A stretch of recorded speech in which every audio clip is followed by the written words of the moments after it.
Hi, welcome back to another episode of More Hot Takes. Now, the Labour Party is just filled with people who haven't got a clue what's going on in the world, haven't they? It's had to admit, and this is a terrible thing to admit to, because they're actually showing how incompetent they are.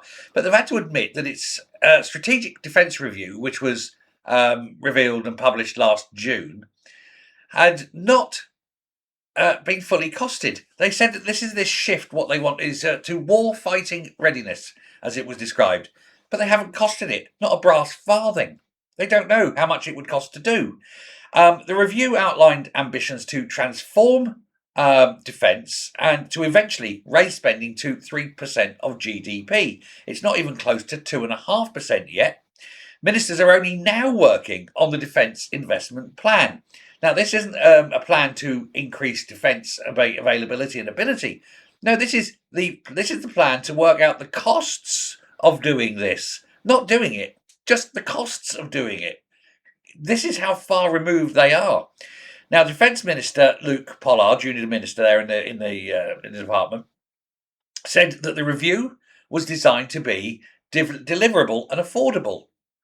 Well, it'll be neither because it's too small. It doesn't matter what it costs when you're talking about defence. You throw everything, even if you bankrupt the country, that's still better than losing. It doesn't have to be affordable. It will pay for itself in terms of getting people into the armed forces, getting them trained. And as long as you supply the armed forces from only things made in Britain, Britain would boom, quite literally. But that's the trouble. These detailed costings haven't even been thought about. They're not capable. They're too stupid, most of them. Now, reports suggest Keir Starmer was told his planned 3% spending target would not even cover the review's ambitions, let alone enlarge the military by any significant degree. And it goes to show that there's a laughable gap between goals and funding, and also between reality and what goes on inside the minds of politicians.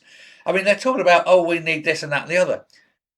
We probably, given the amount of soldiers we have, I think we'd be struggling, and given how many of them aren't front line, and then injuries and whatever, I think we'd be pushing it to get a couple of divisions. In fact, I don't even think we could get a couple of divisions. I think we'd be pushing it to get a single division. And anyone who knows their military will know what that is. It's about 20, 25,000 men, maybe. When you take out the ones that are unfit for duty, the ones that are not front line, that are service personnel, cooks and things like that, pay corps. When it actually comes to fit fighting young men, maybe a division. We'd be wiped out in a day.